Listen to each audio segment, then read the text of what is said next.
Last Samurai. Iba yung integridad at saka yung respeto. Yung mag-ina, inalagaan yung taong pumatay doon sa asawa at saka yung tatay. Diba? Ang tindi ng sacrifice, yung respeto.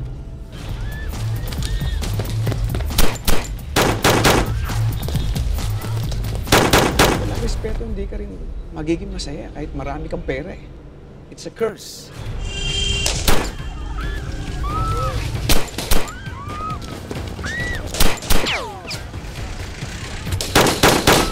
Maiba ako. Bakit ba biglang gusto mo ako makausap? Ano ba yan nasa isip mo? Papahinga ako.